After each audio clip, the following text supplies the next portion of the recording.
What's up, guys? Welcome back to the Fight Club Podcast, episode 9.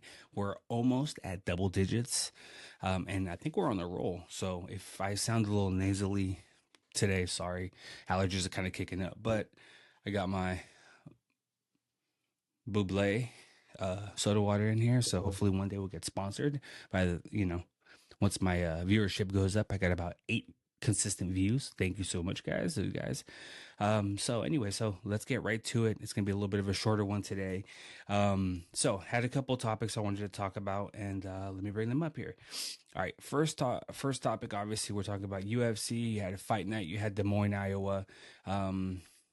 It was a pretty decent fight night, I will say. I think the UFC's been doing a really, really good job at like hitting all these markets that haven't really gotten a lot of UFC events. And I think the crowds have been great. I think that helps with the energy. And I think it also helps the fighters, gives them a little bit of spark, and it kind of gives a little bit more, fire inside of them, and they fight harder, right? So let's go from the bottom to the top. I guess we'll start at the main card just because that's kind of what I started watching, because I think when I got off of work and got home, I had just barely gotten to the Misha Tate fight. And yeah, anyway, so the Misha Tate fight is what I saw. And then let's start the main card, because that Misha Tate fight was just whatever. I think the fight night and the actual main card started off fantastic. You had Jeremy Stephens against Mason Jones. Obviously Jeremy Stephens has been doing a lot of BKFC stuff. Tough guy. He's from Des Moines, so it was like a hometown thing for him. And I thought it was pretty cool. I thought he did a great job. Obviously he lost every single round. It was 30-27 unanimous decision. But he's a dog, man. He is a dog. You can tell these guys who are BKFCs because they're tough. They're not going to get they have to get laid out to stop, right? I mean, they're just going to take an ass whooping just from the beginning to the end. And that's what he did. And he gave some back. And if you look at the differences on their faces, it looks like Mason Jones got the worst of it. I mean, he had 2 swollen eyes. I mean, he was cracked up, right? But good on him. I mean, he kept the pressure. He was hitting hard. He was doing what he needed to do to win the rounds. It just, Jeremy Stephens, he does that thing, man, where he kind of just covers up. This is BKFC stuff, right? Covers up. He lets him kind of unload it, and hits about 3 to 4, a 3 to 4 punch combination, and he just kind of lights him up, and he swings for the fences, and that's what's exciting about Jeremy Stephens. I would love to. He's a legend, bro. I would love to watch any fight that he's on. I think it's exciting at the very least, right? He's one of those guys that that he's probably not going to win. He was a plus 425 underdog, but it's going to be an exciting fight. He's going to do well, and it's going to be, fireworks from the beginning to the end. And he's just going to, lay it all out there, die on the shield, as they say. But yeah, it was a good fight. So moving on to the next fight, you have Cameron Smotherman against Serhiv Side. Didn't have much to say about that fight. Yeah, it was kind of whatever. Same with the Montel Jackson. That really was whatever. But the top 3 fights of the card were really, really good too. Yeah, Santiago Ponzinibbio against Daniel Rodriguez. I like Daniel Rodriguez a lot. These guys obviously were in there. They were throwing. They were just caution to the wind and just getting out there. I do know that Daniel Rodriguez smokes a lot. Like, he does. He smokes a lot of weed. I mean, he's about that life. And it is what it is, because obviously it's legal where he's from. He's from Southern California. He's from California. It's legal, right? But at the same time, you can't argue that it doesn't affect your cardio a bit. Right. And you can see that in the fight as it went on, they were both getting tired. But if I could think about the fact that what if he wasn't like smoking so much weed, would he have better cardio, and would he have been able to finish that fight sooner? But he finished it regardless. He's a pretty exciting fighter. He was the underdog for the fight, and that's who I was going for. So I'm glad that he won. Anyway, he was hyped up after the fight. I would too. So we look at the co-main event here is RDR fought Bo Nickel. This was a big test for Bo Nickel. He was the favorite. Let's see, negative 325. So RDR was the underdog, plus 260. That's pretty substantial. But this was probably one of the first I guess you can say the first fights to Bo Nickel was like taking that next step up, and we didn't really know what we're going to get with RDR because we had a couple of fights that were kind of here and there, whatever against I know we fought and submitted Kevin Holland.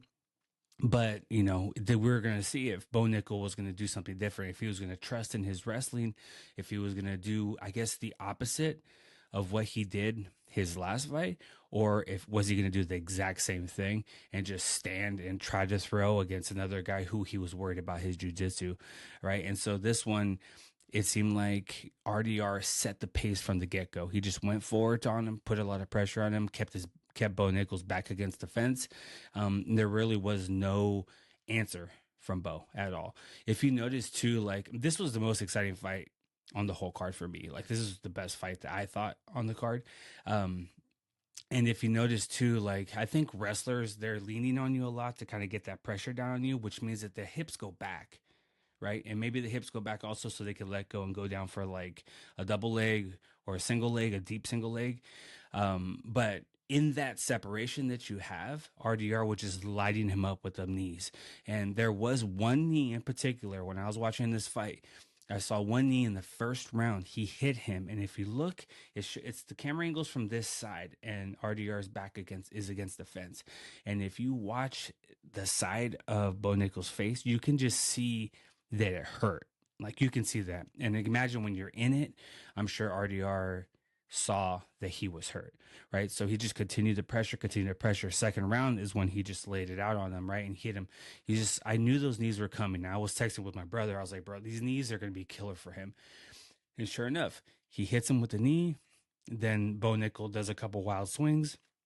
And then RDR comes back, and then as Bo Nickel's kind of swinging on him, he just hits him with the knee right in the side, in the midsection, and he just lays him out, and he just looks just down. He's down to one knee, and he just I guess you can say he gave up, but not really. I mean, imagine getting hit in the knee by someone of that caliber. I can't imagine. I can't imagine getting hit in the stomach from a knee by someone of that caliber. I can't imagine just getting hit in the stomach from a knee from just anybody. It probably would just be, damaging. It would hurt.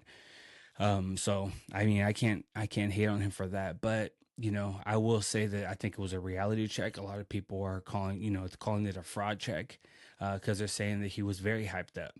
Me myself, I like when hype trains get derailed. I already talked about this the last episode we did. I love when hype trains get derailed because, I don't know. I just think that people should earn it moving up, right? And there are those certain instances where it's a hype train and and they just mow through people, right? Just mow through people and just go and go like Islam will say. Islam, you can say, was a hype train, right? Because he was also backed with Khabib, but he's consistent with the fact that when he gets on people, he just demolishes people, right? He just demolishes people, and I like that, right? But Bo Nickel, that's not it. Now he is a little bit younger, or he is younger, and so I know that a lot of people um, in his camp were saying that he has a lot to work on, and I can see that as well. And this is kind of was a catapulting fight for RDR. I think he's going to move up. He called for Sean Strickland, which is an interesting fight. I think that they're going to try and get Izzy and Sean to fight, but I can see RDR moving up and fighting some of the other guys. Let's see who's in the division here that he could fight. So Sean and Izzy are probably going to fight. Imavov is caught and waiting for, I think, whoever wins with Kamza and Duplessis. Um, you have under there, you have Robert Whitaker, Chao Barajo. I think that Barajo is going to wait to fight somebody up, though. I don't think he'll fight down like that. But anyway, there's a lot of people ahead of him. Paulo Costa, Brendan Allen, Marvin Vittori, Anthony Hernandez, Dolidze, Cannonier. I mean, there's a lot of fun fights that he could have above him. I do think he wants to hop probably into the top five.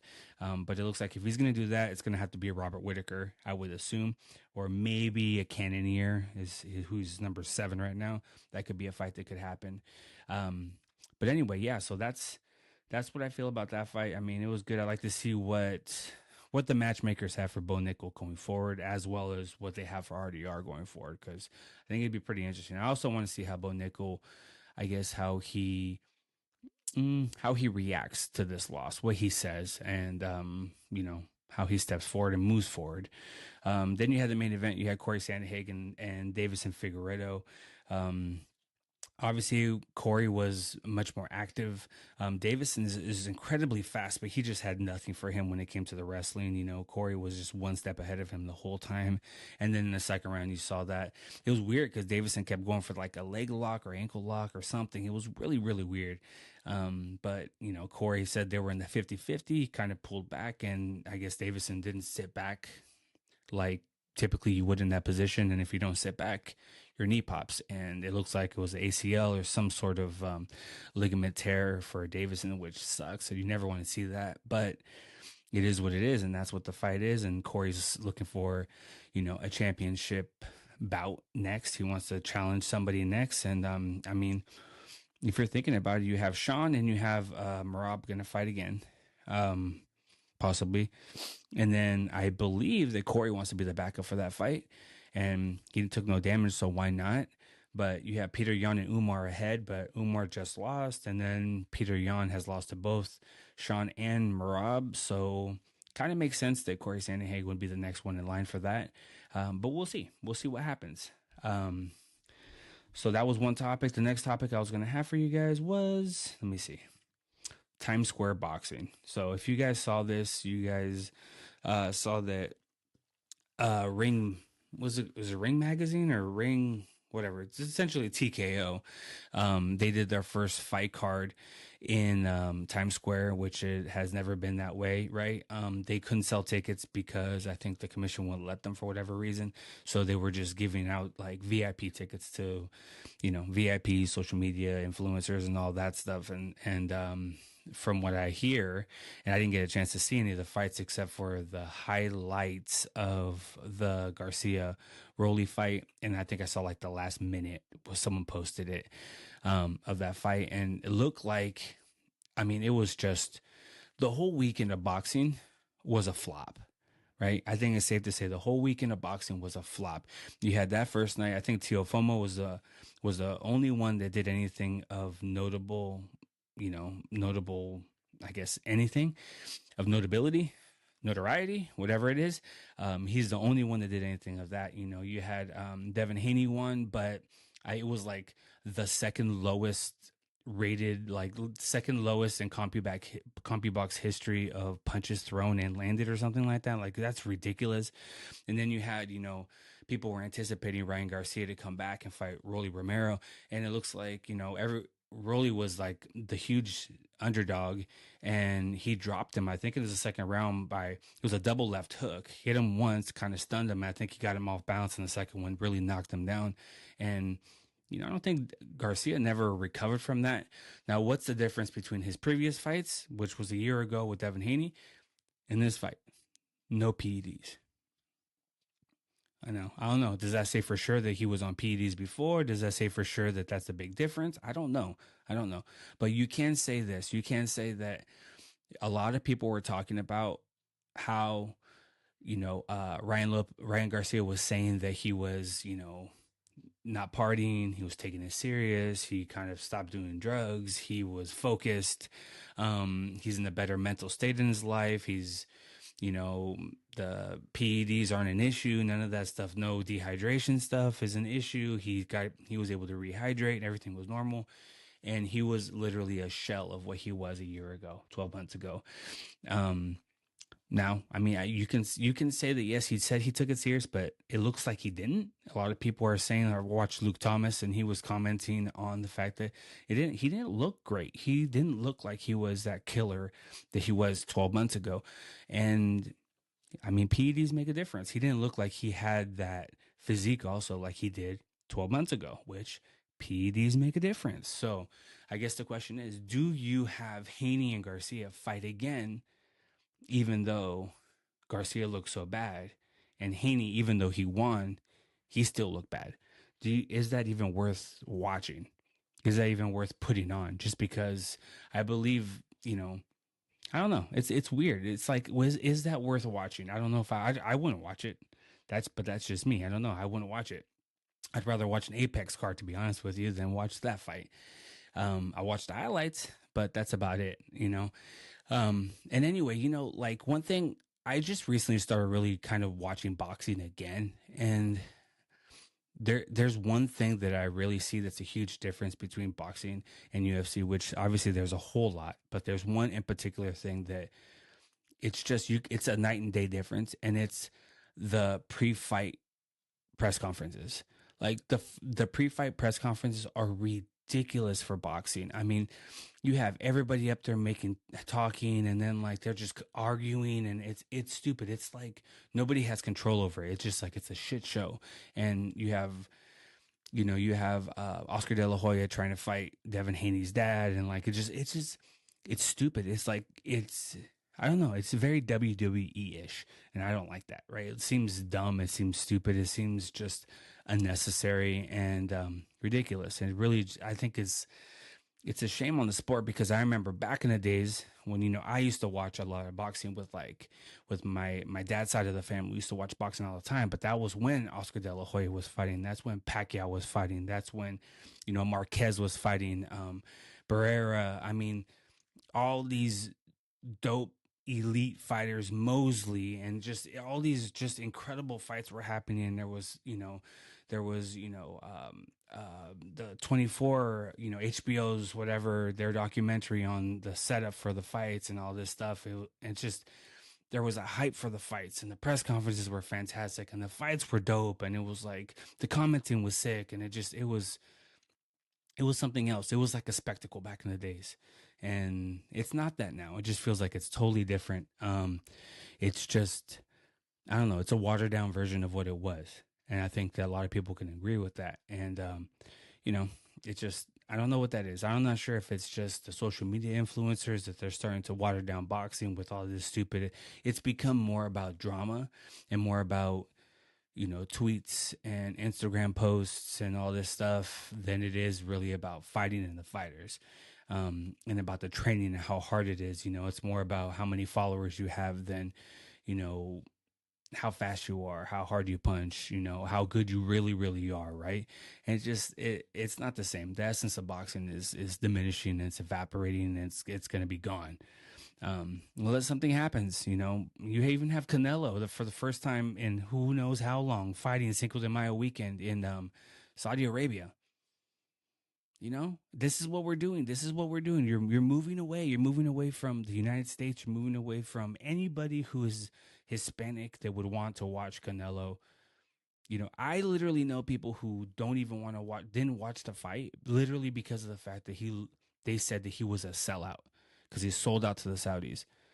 Right. And I mean, it is what it is. I guess it is price fighting. You want to get the most amount of money that you can for the amount of time that you still have left. I get that. But at the same time, man, it's just like, you know, it's a different version. It's a different version of boxing that we have right now, man. It's all about that dollar bill. That's it. That's what it's about. It's about the dollar bills. It's about getting ahead. It's about making sure that, you're financially as secure as possible, that you're kind of cashing out and taking the biggest bags that you can get, which I can't hate on them. But at the same time, it's just a shame that that's where we are in the world. But, it is what it is. And what else can you do?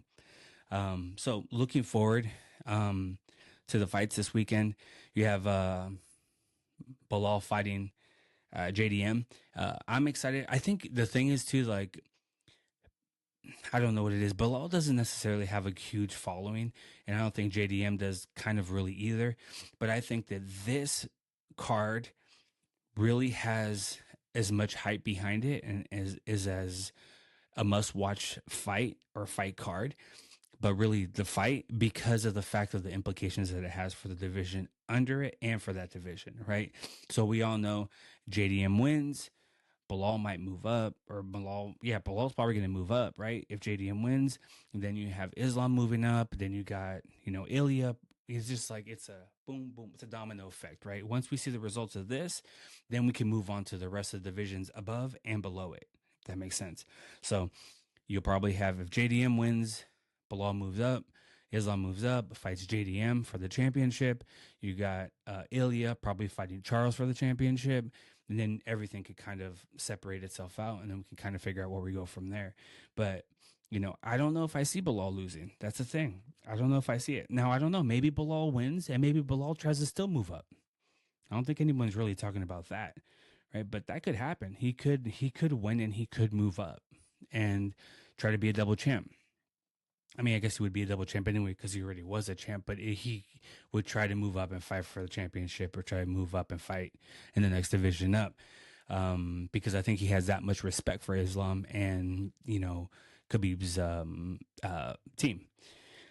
But we do have some interesting fights on this card. Let me see. Let's go to the main card, not the prelims. You have BSD, Benoit Saint Denis is going to fight Joel Alvarez. I did see a post that I think Joel Alvarez was out because I think he hurt his hand. So I'm not sure what's going to happen with there, whether they're going to rebook them for a different fight, or BSD is going to get a new opponent for that night. I just saw this post yesterday. So, that would be extremely short notice for anyone to step in and fight him. It'd be pretty dangerous for someone to do that on that short notice because he is very good. But anyway, so we'll see what happens with that fight. Or maybe they'll move up the Mike Mallet fight to that one, or maybe, God forbid, they move up a Jessica Andrade fight. But okay, next fight up, you have Alexa Grasso, Natalie Silva. I'm not really excited for that one. I don't really care about it. This next one is going to be a good fight, I think. Jose Aldo is going to fight Ayman Zahabi. He's from Canada, so you would assume that he's going to be hyped up. He's going to be ready to go. But man, Jose Aldo's a favorite, negative 225. I mean, my gosh, Jose Aldo's been doing it for a hot second, bro. But you know what? Bro, if I was his age and I had that body, I'd be fucking happy, man. That fool is in shape. Good for him, man. Anyways, so I'm going for Aldo on that one for sure. Then you have the co-main events, the title fight in the women's flyweight division against Valentina Shevchenko and Manon Fiorot. She's from France, and she's actually Fioro. I hope I'm saying that right. She's actually the favorite. It's almost a pick 'em. It's negative 155 to plus 130. But I'm going to go with the champion on this one. I think she retains it, Valentina Shevchenko. And I think she holds on to that. She obviously has been in a decline because she is getting older, right? She's not as fast. And she seems to take a lot of chances that are unnecessary, right? Her last couple of fights, 2 fights ago, she did a stupid back kick and it just missed. And then that's when she got, someone got her back, and it's just ridiculous. But I'm going for Valentina. And then for the main card, honestly, if I'm going with my mind, I would think that Bilal's going to win. I think he has everything in it, all the skills necessary to beat JDM. But if I'm going for what I hope that JDM wins so that I can see things move. So I can see all the divisions kind of get figured out and everything like that. Or then maybe you do have Bilal win, and maybe you do have Islam stay down and beat the shit out of Ilya. That's what I really hope for. I hope that Ilya gets worked because I need someone to show him that he's in a different division. He should be at 145. Maybe he'll send them back down to 145. Anyway, so yeah, that's what I think for. That's going to be that's UFC 315. Let me see what we have after that. Let's see. Upcoming, you have an Apex card with Burns Morales. You have another Apex card with Blanchfield and Barber. I'm not really excited. Nothing really going on until June 7th. That's when you got O'Malley and you got Marab fighting. And then you got some bangers after that with Usman and Buckley, and then Hill and Roundtree. So those should be some good fights. But anyway, those are coming up, and we'll hit those up as we get closer to them. I want to thank you guys all for the support. Crazy enough, when I started this last year, obviously I haven't made that many videos. I started making shorts after I was making videos, and my shorts didn't really get a lot of views, maybe 200, whatever. I had a couple ones that were obviously, they popped a little bit more, like the Bryce Mitchell when he was saying all his crazy shit. But these last couple that I put, they've been at 1,700 views. So, thank you guys for watching. Thank you guys, for just even on the shorts, giving up like a minute of your life to be able just to watch them. That's pretty cool. So if you guys haven't, please share, like, subscribe to the YouTube channel, the Fight Club Podcast. If you guys want to send or email me any questions, the email is fightclubpodcast2024 at gmail.com. You can see us online at Fight Club Podcast. And anyway, yeah, so thank you guys so much. I appreciate you guys all. And I'll see you guys at the next one. The next episode is going to be the double digit episode. It's going to be the first time. So we're going from single from 9. We're moving up to 10. I'm excited. This is gonna be a weekly thing. We're gonna get after it. I'm gonna have my bubbly every single time. We're gonna do the damn thing. It's gonna get better. One day I'll have a place where I can do podcasts that isn't my son's room. But anyway, thank you guys so much. We'll see you on the next one. Peace.